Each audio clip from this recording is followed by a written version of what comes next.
الله الرحمن الرحيم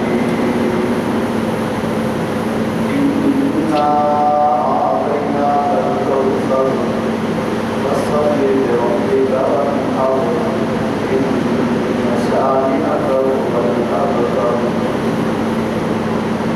وعن ابن عمر رضي الله تعالى عنهما قال أقام النبي صلى الله عليه وسلم في المدينة 10 سنين يصلي.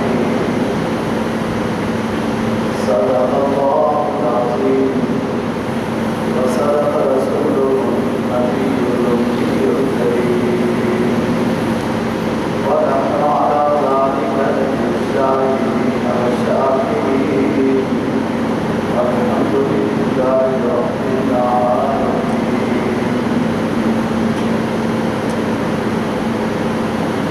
آخری بارے کی ایک سورت تلاوت کی ہے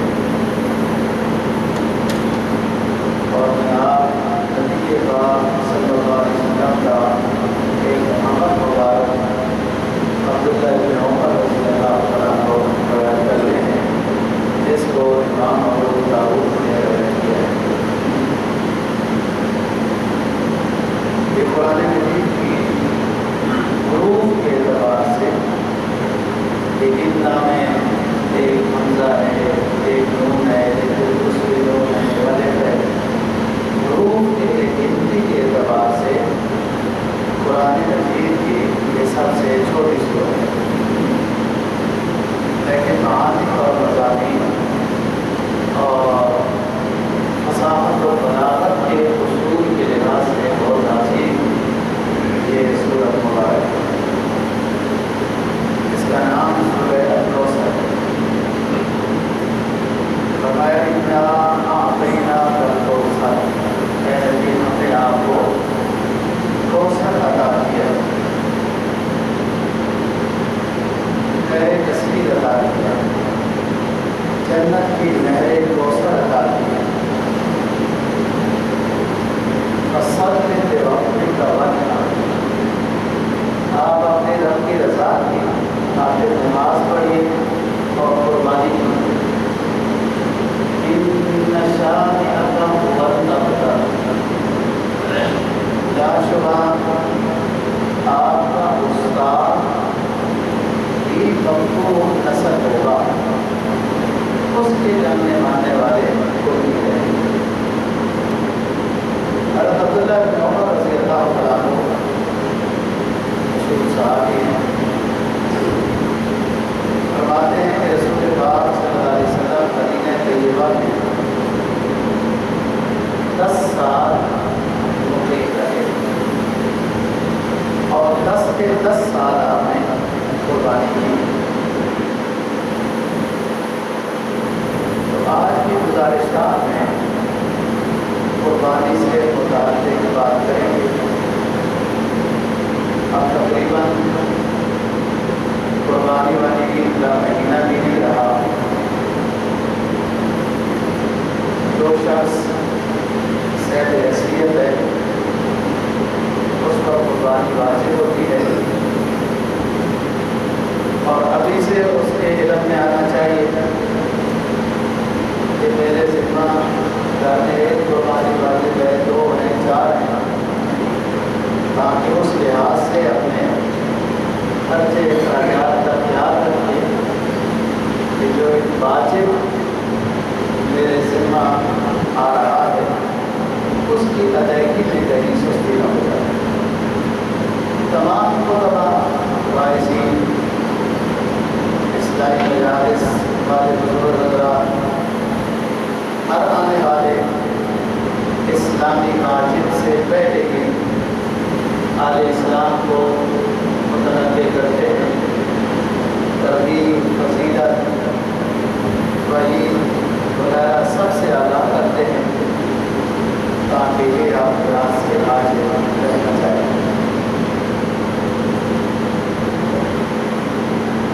اسلامی حکومت تو نبی پاک صلی اللہ علیہ وسلم کی مدینہ طیبہ میں آ کے قائم ہوئی، لیکن کچھ احکام جو ہے وہ مدینہ سے آنے سے پہلے ہی بتا دیے گئے تھے. اب یہ سورت بھی آپ تلاوت کریں گے نا، اس کے اوپر لکھا ہوگا سورۃ الکوثر مکیہ، یعنی مکہ میں نازل ہوئی. اسی طرح 18 پارہ شروع ہوا ہے قد افلح المؤمنون الذین هم فی صلاتهم خاشعون. تو اس کے اندر بھی زکوٰۃ کا ذکر ہے اور وہ مکی صورت ہے. مکی صورت میں تو ابھی زکوٰۃ فرض نہیں ہوئی تھی. سائڈ میں پڑھنے کا کہنا ہے، آپ پاس کرنے لگے ہو، سائڈ میں پڑھنے کا. قد افلح المؤمنون الذین هم فی صلاتهم خاشعون والذین هم عن اللغو معرضون والذین هم للزکاۃ فاعلون. یہ سورہ مکی ہے لیکن اس کے اندر زکوٰۃ کا ذکر ہوا ہے. زکوٰۃ فرض کرتے مدینہ طیبہ میں. انا اعطیناک الکوثر فصلی لربک وانحر میں قربانی کا ذکر ہوا ہے. اور جبکہ یہ سورت مکی ہے اور قربانی مدینہ میں واجب ہوئی ہے، تو جو احکام اسلامی حکومت کے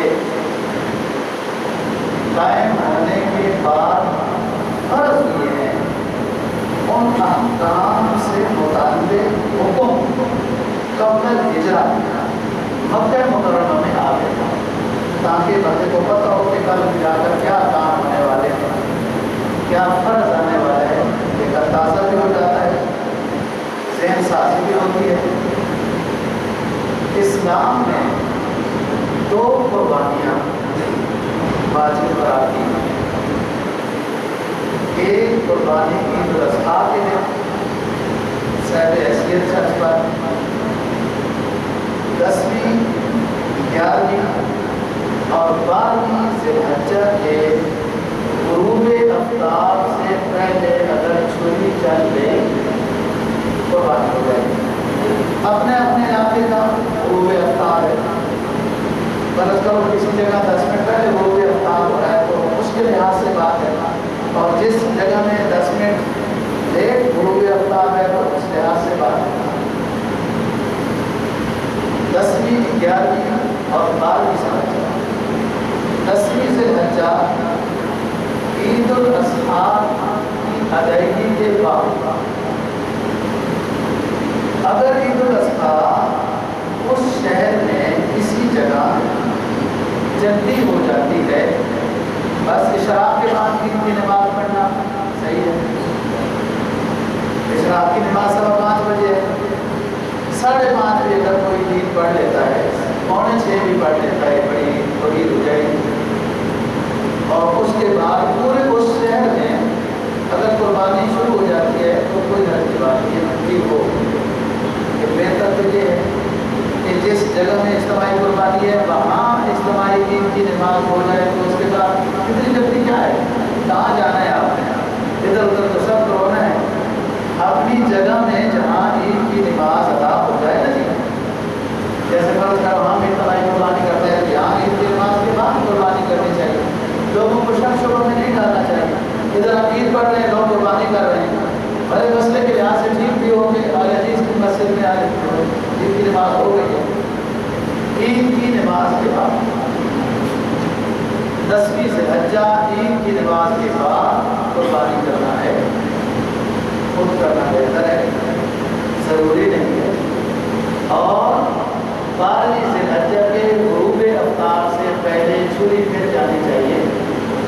بھلے کھال گوشت وغیرہ رات میں ڈال دیا. 10ویں ذی الحجہ کے بعد رات آئے گی 11ویں ذی الحجہ، 11ویں ذی الحجہ کے بعد رات آئے گی 12ویں ذی الحجہ کی، پھر دن آئے گا 12ویں ذی الحجہ کا. 2 راتیں ملتی ہیں، 3 دن ملتے ہیں اور 2 راتیں. راتوں میں بھی قربانی کرنا جائز ہے بشرطے کہ روشنی کا انتظام بہت اچھا ہو تاکہ جو مخصوص رگیں ذبح کے وقت کاٹی جاتی ہیں ان میں مبالغہ نہ ہو جائے.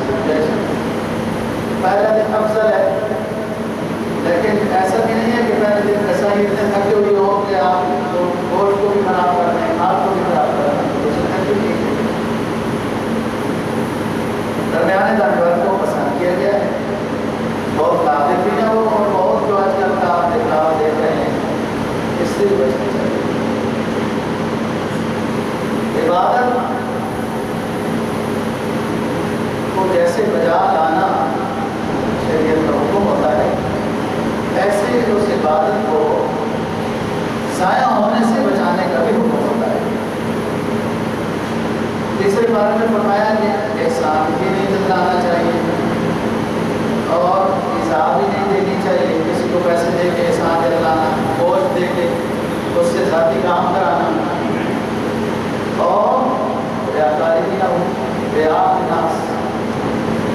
ریاکاری میں بہت ساری صورتیں بھی آ جاتی ہیں، ایک میں سے یہ بھی ہے کہ فلانے فیکٹری والوں نے 10 لاکھ والا جانور خریدا ہے، تو ہم بھی تو فیکٹری والے ہیں، اتنے گئے گزرے نہیں، ہم 12 لاکھ پر خریدیں گے، تو یہ تو ایک تقابل ہو گیا ہے، خطرہ ہے ریاکاری کا، تو اس سے بچنا ہے، احسان سے بھی بچنا ہے، کسی کو صدقہ خیرات دے کے اس سے ذاتی کام بھی نہیں لینا چاہیے، تاکہ اس کے ذہن میں یہ آئے کہ یہ ہمیں دوست دیتے ہیں تو چلو یہ کام بھی کرو، کوئی خوشی سے آپ کرنے لگ جاتا ہے۔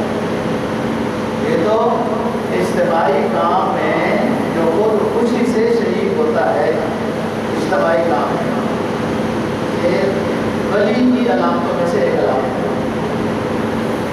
اور اجتماعی کاموں میں جب اعلان ہو گیا سارے ساتھی یہ کریں گے، تو اس میں جام چرا کے سیڈ ہو جانا منافق کی علامتوں میں سے قرآن مجید ہے۔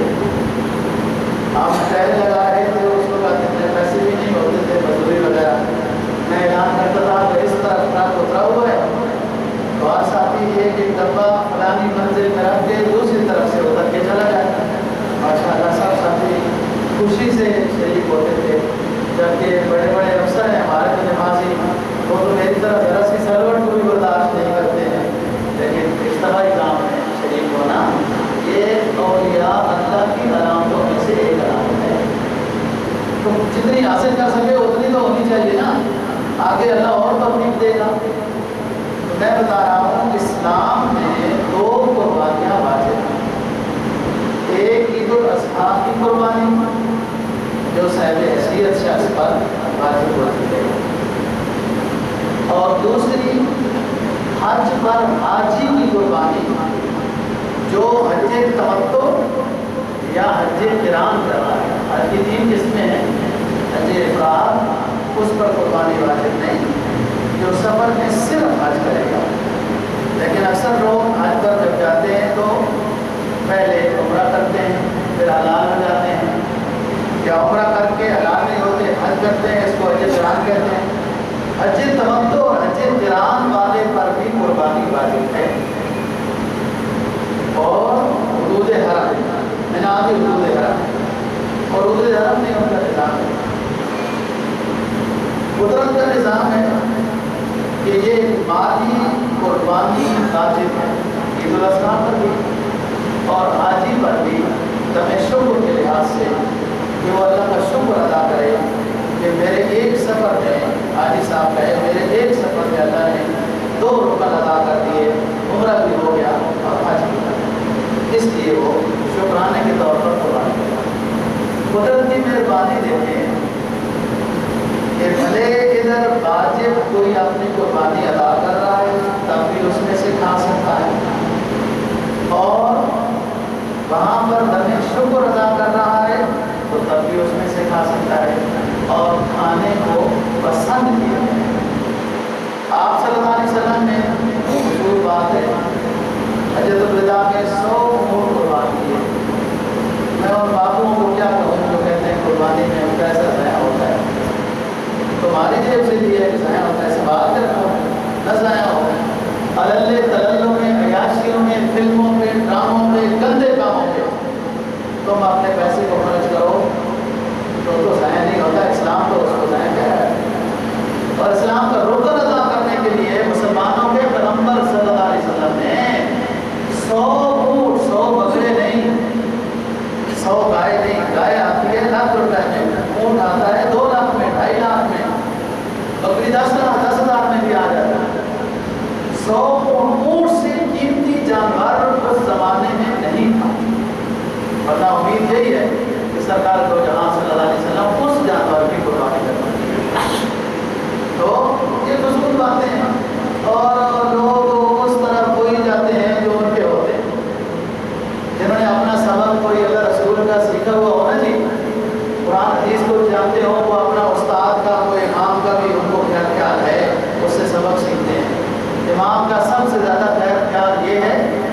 کی باتیں سنیں، اس کی باتیں سمجھیں، اور پھر آگے دماغ میں رکھیں ان کو کہ کل جب اسلام مخالف ہوائیں آپ کے دل و دماغ کو جھونکے دیں تو آپ کے پاس بھی کچھ ہونا چاہیے.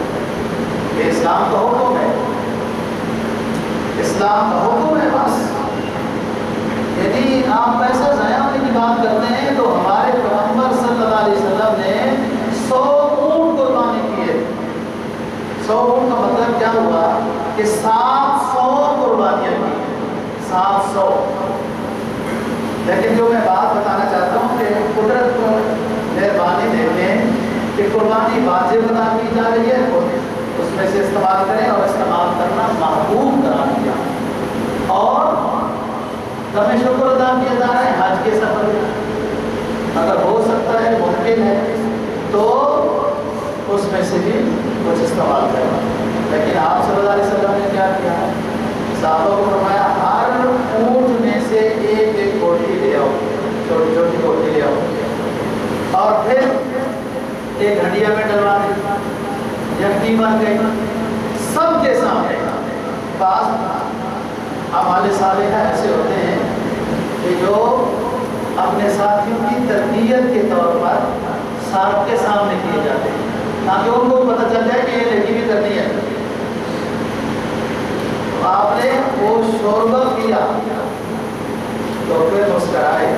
پھر آپ نے فرمایا دیکھا میں نے اپنی 100 کی 100 قربانیوں میں سے گوشت استعمال کر لیا. صحابہ کو بتانا تھا کہ دم شکر ہے اور اس میں سے آپ استعمال کر سکتے ہیں. ذرا ممکن ہو کوشش کی جائے تو ممکن ہے، لیکن بہت مشکل بنایا گیا ہے. اور ویسے بھی حج بیچارہ خون کا شکار ہو چکا ہوتا ہے. ویسے تو حج کے موضوع پر ہم ان دنوں میں بات کرتے ہیں تو وہ فائدہ ہی نہیں ہے کہ آپ جب حج پر جا ہی نہیں سکتے ہیں. جن کی نیت تھی حج پر جانے کی وہ اپنے لحاظ سے مطمئن رہیں، اللہ ان کو اجر عطا کرے گا. اس میں ہمارا کوئی قصور نہیں ہے کہ پیسے تھوڑے تھے یا زیادہ تھے یا اس طرح کی بات نہیں. اب انتظامی لحاظ سے حکومت کا مقابلہ نہیں کر سکتا، تو اس لیے جن نے ارادہ کیا ہوا تھا حج پر جانے کا، اللہ کے فضل سے ان کو ثواب ملے گا. اور اللہ سے دعا کرتے ہیں اللہ موقع بھی دے گا انشاءاللہ. ہماری جو دعا ہے اللہ سب ایمان والوں کو حرمین کی زیارت کا نصیب کرے. ایمان تازہ ہوتا ہے، مضبوط ہوتا ہے. کچھ ایمان بالغیب، ایمان بالمشاہدہ بھی ہو جاتا ہے. قرآن میں آپ پڑھتے ہیں کہ مقام ابراہیم ہے، صفا مروہ، الصفا والمروہ من شعائر اللہ. تو یہ تو پڑھا قرآن میں، ترجمہ دیکھا اور ادھر آپ کو اللہ کی آنکھوں سے دکھا دیتا ہے. ایک قربانی واجب ہوتی ہے صاحب حیثیت پر عید کے دن. بھلے وہ پہلی عید کے دن مالدار نہیں تھا، دوسرے دن مالدار نہیں تھا، تیسرے دن عصر کی نماز میں اس کو کسی نے ہدیہ دے دیا ₹1,00,000. تیسرے دن 12 ذی الحجہ کو عصر کی نماز میں اس کو پیسے آ گئے. غروب آفتاب ابھی بعد میں ہے، قربانی اس کے اوپر واجب ہو گئی ہے. قربانی کے وجوب کے لیے صاحب نصاب ہونا کافی ہے، اس پر سال گزرنا ضروری نہیں. یہ زکوٰۃ کا مسئلہ ہے. فطرانے کے وجوب کے لیے عید کے دنوں میں صاحب نصاب ہونا کافی ہے، سال گزرنا ضروری نہیں. تو بات یہ ہے کہ 3 دن ہیں یہ قربانی. پہلے دن مالدار ہے، دوسرے دن مالدار ہے، ٹھیک ہے قربانی کرنی ہے. اب کوئی بابو جو مسجد مدرسے سے مولویوں سے دور پھرتا رہتا ہے، کسی ایک آدھ مولویوں کی قربانی ہوتی، سارے مولویوں سے بھاگ گیا ہوتا ہے، دور پھرتا رہتا ہے نا جو بابو ہے، اس کو باہر کے آب و ہوا بھی نہ موافق آتی ہے تو وہ کہتے ہیں چلو قربانی کا حصہ 20,000 ہے. عید کے دن میں وہ 20,000 صدقہ کر دیتا ہے. عید کے دنوں میں قربانی نہیں کرتا، 20,000 حصہ بڑھ رہا ہے، وہ 15-20,000 روپیہ عید کے دن 10 ذی الحجہ کو صدقہ کر دیتا ہے، فقیروں میں تقسیم کر دیتا ہے قربانی کی نیت سے. فقیر کا بھلا ہو جائے گا، قربانی ادا نہیں ہوگی، قربانی پھر بھی ذمہ میں باقی رہتی ہے. تو ایک قربانی واجب ہے عید الاضحیٰ، صاحب حیثیت شخص، اور دوسری قربانی واجب ہے حاجی پر حج۔ یاد رکھنا بعض دفعہ حاجی پر 2 قربانیاں بھی واجب ہو جاتی ہیں۔ حاجی پر حج کی قربانی ہے، اس میں سے وہ کھا سکتا ہے۔ حاجی نے اگر وہاں کوئی گناہ کیا اور جس سے اس پر جرمانے کا ایک خطرہ لازم ہوتا ہے، بعض دفعہ بڑی غلطی ہو جائے تو اونٹ بھی ذبح کرنا پڑتا ہے، مسائل سیدھی ہونا ہو نا، یہ نقصان ہوتا ہے۔ ہمارے ایک حج میں بہت بڑے لینڈ لارڈ، آپ لوگ میں سے کوئی ایسا بندہ نہیں ہے جو نہیں جانتا ہوگا،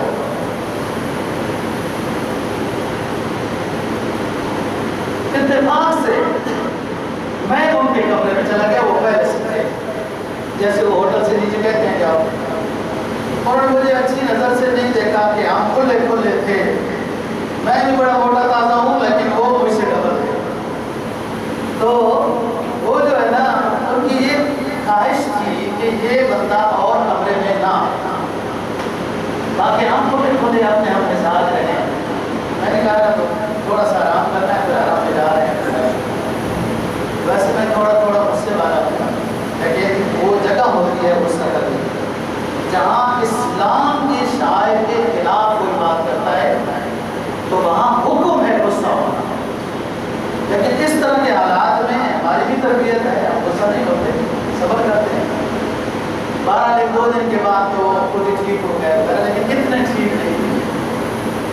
میں نے زبردستی میں نے کہا میں طالب علم ہونے کے لحاظ سے 2-4 باتیں حج پر جا رہے ہیں بتا دیتا ہوں تو کافی غلطی نہ ہو جائے۔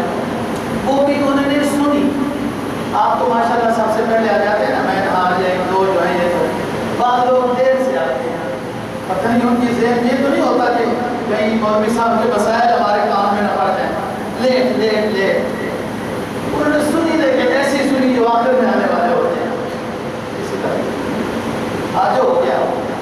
میں نے ویسے بات کی کہ لوگ بعض دفعہ میدان عرفات سے مغرب سے پہلے میدان عرفات سے باہر آ کر اپنی بسوں میں جگہ پکڑ لیتے ہیں کہ راش ہو جائے گا پھر جگہ نہیں ملے گی۔ میدان عرفات کا وقوف ان کا صحیح نہیں ہوا، وقوف ان پر بکرا واجب ہوتا ہے۔ ویسے بات میرے دماغ میں آئی، قدرت سے ہوتی ہے نا بات دفعہ، وہ اس وقت وہ صحیح ہوئی ہے جو پہلے تو میری باتیں نا ایسے بے دلی سے سن رہے متوجہ ہو گئے۔ پھر ان میں سے ایک جو سب سے بڑا لینڈ تھا وہ دوڑ کے خواتین کے کمرے میں گیا اور اس نے کچھ باتیں کی، بعد میں آ کے حضرت صاحب ہم تو سارے ہی چلے آ گئے تھے، اپنی بسوں میں بیٹھ گئے تھے مدینہ میدان عرفات کو چھوڑ کر مغرب سے پہلے ہی نام کی بسوں میں جگہ مل جائے۔ میں نے کہا آپ اس میں بحث مباحثہ پھر کریں گے، کہتے آپ کا تعارف، میں نے کہا تعارف یہی ہے کہ ماشاءاللہ پیسے جمع کرو، 500 ریال جمع کرو اور فلانی جگہ جاؤ جدھر آپ زمزم کی بڑی ٹینکی ہے ادھر میں، وہاں پر جرمانے کے بدلے لو اور سبا کرا کے آ جاؤ، اور یاد رکھو حاجی دم شکر میں سے گوشت کھا سکتا ہے، لیکن جرمانے کا جو جانور ذبح کرتا ہے وہ اس کے لیے حلال نہیں ہے۔ آپ ذبح کر کے آتے بعد میں بڑا تعلق ہو گیا، دوستی ہو گئی، پھر انہوں نے اپنے گاؤں میں مسجد بھی بنوائی، پھر مجھے اس کے افتتاح کے لیے لے گئے، تو اب اچھی بات نہیں ہے ان کا نام لینا، ماشاءاللہ وہ بہت صحیح ہو گئے، اور ان کے دلوں میں جو کٹھی تھی علماء حق کے بارے میں وہ ہم نے صاف ستھرا ان کے دلوں کو کر دیا تھا کہ علماء کی صحبت میں رہنے سے 3500 ریال 7 جانور ان کے اوپر آئے، تو دم شکر تو حاجی کھا سکتا ہے، جرمانے کا جو دم ہے وہ حاجی کے لیے جائز نہیں ہے، وہ عام کو قرار دے گی۔ اسلام میں 2 قربانیاں جو آپ نے دیکھی، بعض دفعہ انتظامی طور پر ایک حاجی مکہ مکرمہ میں حج سے پہلے 15 دن اس کی اقامت ہو جاتی ہے، مثلا وہ 22-23 ذی القعدہ وہ مکہ مکرمہ میں آ گیا، مدینہ سے آ گیا یا ادھر سے چلا گیا، 23-24 ذی القعدہ کے بعد یہ حاجی آج شروع ہو گیا، حج بن جائے گا۔ اس حاجی پر جیسے تمشک و قربانی واجب ہے، ایسے اس پر عید الاضحیٰ والی قربانی بھی واجب ہوتی ہے، کیونکہ یہ مقیم ہو گیا ہے مکہ مکرمہ میں۔ ہاں اس قربانی کے بارے میں اس کو اختیار ہے، ادھر کرتا ہے، اپنے گاؤں میں فون کر دیتا ہے، کسی کو وکیل بنا دیتا ہے، کوئی حج کی قربانی حدود حرم میں ضروری ہے، جرمانے کی قربانی حدود حرم میں ضروری ہے، عید الاضحیٰ کی قربانی جس جگہ آپ رہتے ہیں اس جگہ ہونا کوئی ضروری نہیں۔ آپ ادھر کرتے ہیں، گاؤں کرتے ہیں، آپ مکہ مکرمہ میں بے شک گاؤں میں فون کر کے عید الاضحیٰ کی قربانی کرتے ہیں۔ تو اسلام میں تو 2 قربانیاں واجب ہیں، تیسری بندہ خود قربانی کی شکل میں اوپر آ گئی، یا چوتھی ایک اور قربانی بھی ہے۔ بعض لوگ اگر جو نیت کر لیں کہ میرا فلانا کام ہو گیا تو میں قربانی کروں گا، کام ہو گیا، اب یہ قربانی اس کے اوپر نظر کی علیحدہ واجب ہو گئی ہے۔ وہ قربانی مالداری کی عید الاضحیٰ میں جو کرتے ہیں وہ الگ ہے۔ اس نے کہا میرا فلانا کام ہو گیا، آج کل میٹنگ چل رہی ہے، مجھے ڈی جی بنانے والے ہیں نا، تو پھر میں اگر ڈی جی بن گیا تو قربانی کرنا، بن گیا ماشاءاللہ، بننے کے بعد پھر چلان بڑا حملہ کرتا ہے، چھوڑو جی اور ویسی مرغی دے دو، جی جی جی کا ہے نا، ایسا نہیں ہوتا۔ جو آپ نے نیت مانی ہے نا، جو نظر کے وقت جو نیت ہے اس کا کرنا ضروری ہوتا ہے، اگر نہ کیا تو پوری زندگی گنہگار رہے گا۔ یہ تو چوتھی قربانی ہے، ایک تو عید الاضحیٰ کی قربانی، ایک حج کی دم شکر کی قربانی، ایک حج پر جرمانے کی قربانی، اور ایک چوتھی قربانی ہے کہ کسی نے نظر مان لی، اگر فلانا کام ہو گیا تو میں قربانی کروں گا، اب جیسے ہو گیا اس کا کام تو اس کے ذمہ قربانی واجب ہے، بھلے وہ قربانی کے جانور میں حصہ ملا لیتا ہے۔ قربانی کے جانور میں جو 7 حصے ملائے جاتے ہیں ان میں آدمی واجب قربانی کا حصہ بھی ملا سکتا ہے، اس میں بچوں کے عقیقے رہتے ہیں تو وہ بھی حصہ ملا سکتا ہے، کوئی اور نظر مانی ہوئی ہے اللہ کے نام پہ فلانا کام ہو گیا تو قربانی کروں گا، وہ حصہ بھی ملا سکتا ہے، نفلی حصہ بھی فلانے پر ہوم کے لیے بھی حصہ ملا سکتا ہے۔ میں نے بتایا آج کل جب سے، پہلے بھی ایسا ہی تھا، جب سے یوٹیوب اور سوشل میڈیا ہوا ہے نا، اور بندہ مفتی بن کے بیٹھا ہے اور 2.5 گز کی پگڑی بازار سے کیا مشکل ہے، 200-250 روپے میں مل جاتی ہے، پگڑ لگا لو اور 2 بندے پہلے 100 روپے پر کرائے پر ہی سامنے بٹھا دو اور محقق اعظم بن کے بیٹھ جاؤ، مسئلے شروع ہو جاتے ہیں، اور لوگوں کو بھی کوئی اختیار نہیں ہوتا۔ اور یار تم جب ڈاکٹر کے پاس جانا چاہتے ہو تو اس کی ڈگریاں پوچھتے ہو، پڑھا کہاں سے، تجربہ کتنا ہے، یہ یو کے کا بھی ہے، فلان کا بھی ہے، ڈھمکان کا، اور مولوی جدھر سے راستے میں جو بھی یوٹیوب میں بیٹھا ہے وہی بن جاتا ہے، اس کے بارے میں بھی کوئی پوچھو۔ حضرت انس رضی اللہ تعالیٰ عنہ روایت کرتے ہیں کہ حضرت علی رضی اللہ تعالیٰ عنہ ہمیشہ 2 قربانیاں کرتے تھے، یہ خادم خاص ہے حضرت علی رضی اللہ عنہ۔ میں نے پوچھا حضور آپ ہمیشہ 2 قربانیاں کیوں کرتے ہیں؟ کہا اس لیے کہ اوصانی خلیلی صلی اللہ علیہ وسلم، مجھے نبی پاک صلی اللہ علیہ وسلم نے وصیت کی تھی کہ علی جب میں دنیا چھوڑ جاؤں گا تو میری طرف سے قربانی کیا کرو گے، تو میں اس وقت سے لے کر اب تک 2 میں کرتا ہوں، ایک اپنی طرف سے اور ایک جناب نبی پاک صلی اللہ علیہ وسلم۔ تو اپنے مرحوم بعض جگہوں میں جناب باتیں نکلتی ہیں، کوئی آپ صلی اللہ علیہ وسلم کے لیے قربانی کی ضرورت نہیں ہے، سارے ثواب، کوئی مرحومین کے لیے قربانی نہیں ہے، پتہ نہیں کہاں سے یہ اسلام پر ڈاکہ ڈالنے والے آئے ہیں، لیکن حدیثوں کا یہ کیا جواب دیتے ہیں کہ جو دل کو نہیں لگی وہ حدیث بھی مرجو۔ یہ حدیث ابو داؤد، امام ترمذی اور مسند امام احمد ہے۔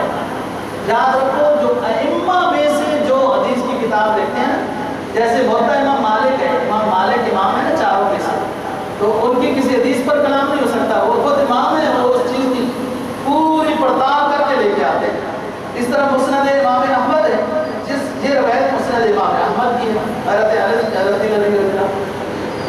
پھر دیکھیں کہ آپ صلی اللہ علیہ وسلم بھی 2 توبے کرتے ہیں، اور دعا کیا ہوا؟ وہ اللہم بسم اللہ اللہ اکبر، بسم اللہ واللہ اکبر، دونوں طرح روایت ہے، سب کے اوپر فرمایا اللہم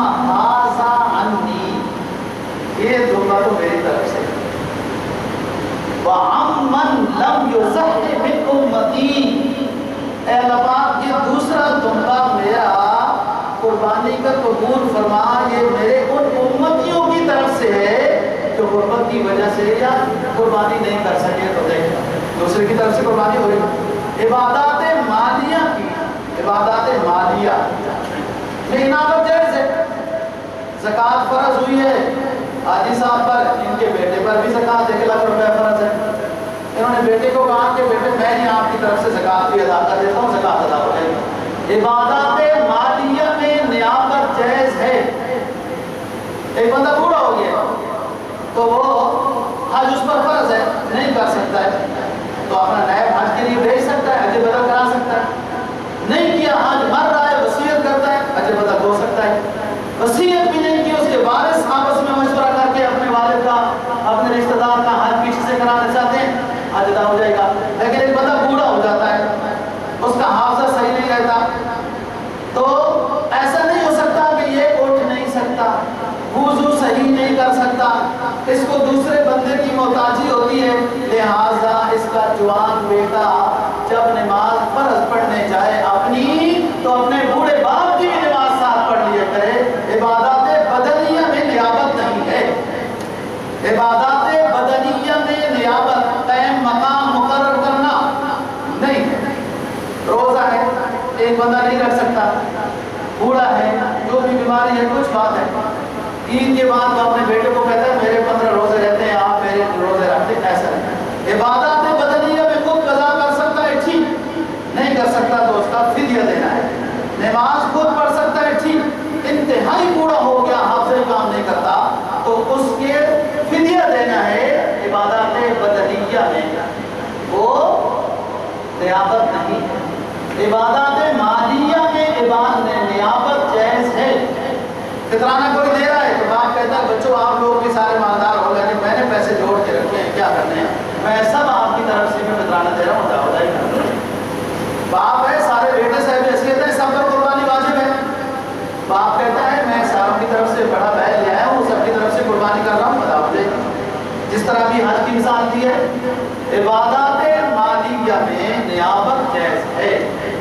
اور دوسری صورت کہ اس میں نفلی، جیسے آپ صلی اللہ علیہ وسلم نے فرمایا کہ میرے لیے قربانی کرنا ایک ترغیب دی ہے، بڑی بڑی دنیا 1400 سال سے جناب نبی پاک صلی اللہ علیہ وسلم کے لیے قربانیاں بھی کرتی ہے، عمرے بھی کرتی ہے، حج اپنے فرض کرنے کے بعد حج بھی کرتی ہے۔ آپ نے خود فرمایا اپنے امتیوں کو کہ اذان کے بعد درود شریف پڑھ کے اللہم رب ھذہ الدعوۃ التامۃ والصلاۃ القائمۃ، یہ دعا پڑھا کرو میرے امتیوں، تمہاری یہ کثیر تعداد میں جب دعا ہو جائے گی تو اللہ پاک مجھے مقام اعلیٰ، مقام محمود میں فائز کرے گا۔ تو بات یہ ہے کہ اس میں جائز ہے، کوئی خود نہیں کرنا چاہتا اپنی الٹی دوسرے پر نہ گرائے۔ مرحومین کی طرف سے قربانی جائز ہے، آپ صلی اللہ علیہ وسلم کے ایصال ثواب کے لیے جائز ہے، لیکن اس کا یہ مطلب ہے پہلے اپنی واجب کرنی ہے، اپنی واجب چھوڑ کے، جیسے ہمارے ایک رواج ہے پچھلے سال امی کی تھی، اس سال ابو کی کر لیں گے، اور بندہ خود سے بیس لے، امی کی کریں، ابو کی کریں، چاچو کی کریں، ماموں کی کریں، سب کی کریں، مرحومین کی کریں، آپ صلی اللہ علیہ وسلم کے ایصال ثواب کے لیے صرف اللہ کے نام پہ خالص قربانی کریں، لیکن آپ سے حیثیت ہے پہلے اپنی واجب ادا کرنا ضروری ہے۔ آپ نے 10 قربانیاں نفلی کر دی ہیں، اپنی واجب ادا نہیں کی ہے، گناہگار ہے۔ جیسے ایک بندہ لگا ہے نفلوں میں جب فرض نماز آتی ہے تو کہتا ہے تھک گیا ہوں، بہت نماز پڑھ لی، اللہ بڑا مہربان ہے۔ وہ نفل نماز کی فضیلت ثواب اپنی جگہ پر ہے، لیکن فرض کا تارک ہونے کا گناہ کبیرہ ہوگا جو فرض چھوڑ دیتا ہے۔ تو بات کر رہا ہوں قربانی واجب کی، ایک تو ہو گئی صاحب حیثیت پر عید کی قربانی، دوسری قربانی دم شکر حاجی کی قربانی، تیسری قربانی جو حاجی پر جرمانے کی قربانی، اور چوتھی قربانی کے حاجی وہاں مقیم ہو گئے تو اس پر ڈبل قربانی، اور پانچویں قربانی یہ ہے کہ کوئی بندہ نظر مان لیتا ہے میرا فلانا کام ہو گیا تو قربانی اس پر واجب، جس طرح اس نے نظر مانا۔ دیکھو اسلام نے تو واجب نہیں کیا، اس نے کہا میرا کام ہو گیا تو میں قربانی کروں گا، میرا کام ہو گیا تو بکرا دوں گا، میرا کام ہو گیا تو مسکینوں کو کھانا کھلاؤں گا، دیکھ دوں گا، فلان کروں گا، تو اس کے مطابق پھر اس نے وہ کرنا ہے۔ اب مین بات سمجھنی ہے کہ صاحب حیثیت شخص کون ہوتا ہے جس پر قربانی واجب ہوتی ہے. یاد رکھو جس شخص کو صاحب حیثیت اسلام کہتا ہے نا، ہم نے اس کو لینا ہے. اسلام صاحب حیثیت اس شخص کو کہتا ہے جو عید کے دن 52.5 تولہ چاندی کی مالیت کے برابر مالیت رکھتا ہو. آج کا ریٹ آپ لوگ بھی معلوم کر سکتے ہیں. آج کا ریٹ 1500 کچھ روپے، تقریباً 80,000 روپے کے لگ بھگ. پچھلے دنوں میں اسٹیٹ بینک نے رمضان میں 88,000 روپے لکھا تھا. ہو سکتا ہے اس وقت 88 مان لیں. چلو حکومت کی جو اچھی بات ہے وہ تو ماننی چاہیے نا. بعض دفعہ ہمارے قائد نے یہ بات نہیں کہی اور حکومت نے اچھی بھی کر دی تو ہم نے تو وہ بھی نہیں مانی نا، کیونکہ جو ہمارا قائد تو دوسرا ہے نا. وہ اس دن انہوں نے وزیر اعظم صاحب نے فرمایا کہ یہ حالات ماحول کے خراب ہو جاتے ہیں، بعض دفعہ عورتوں کے کپڑے مطلب ٹھیک نہیں ہوتے. تو یار یہ بات تو ٹھیک ہی ہے نا. اب اس کے پیچھے سارے لگ گئے کہ ہمارے قائد نے تو ایسا نہیں کہا ہے. تو انہوں نے یہ ایسی بات جو صحیح کہی ہے وہ صحیح کیوں کہی؟ وہ شکر کرو یار اتنی بات تو ہو گئی. حوصلہ افزائی کرو. 3 سال کے بعد اتنی بھی بات تبدیلی کی اگر ہو جائے کہ لباس مردوں کا بھی سنت کے مطابق ہو جائے، عورتوں کا لباس بھی سنت کے مطابق، یہ تھوڑی تبدیلی ہے.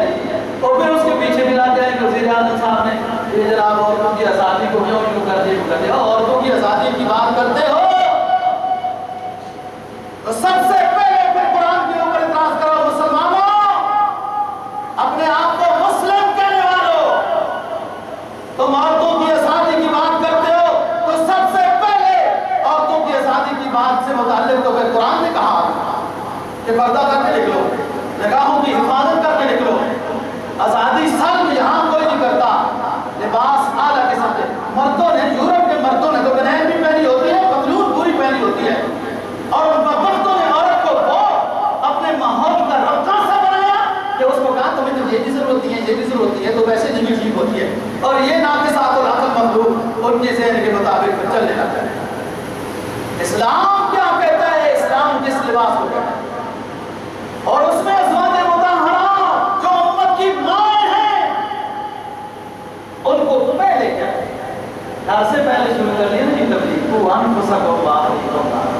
آپ کو پتہ ہے اپنی اولاد کی تربیت، اپنی بیگم کی تربیت، اپنے بچوں بھائی بہنوں کی تربیت، اپنے ماحول، اپنے پڑوسی، اپنے مقتدیوں کی تربیت سب سے مشکل ہوتی ہے. اور مولوی صاحب ہمیں داڑھی کی باتیں کرتے ہو، آپ کی داڑھی بہت چھوٹی ہے. مولوی صاحب ہمیں وہ سنت کے لباس کی باتیں کرتے ہو، خود تو بڑے جناب ٹائٹ قسم کے کپڑے پہنتے ہو. اپنے ساتھیوں کو تربیت کرنا مشکل ہوتی ہے کیونکہ ان کے سامنے اپنے آپ کو نمونہ بنانا پڑتا ہے. قرآن کہتا ہے پہلے اپنے آپ کو نمونہ بناؤ، پھر اپنے گھر والوں کو بناؤ. اسلام نے جب حکم نازل کیا پردے کا، لباس کا، تو سب سے پہلے خاتم الانبیاء صلی اللہ علیہ وسلم کے گھر سے شروع کیا.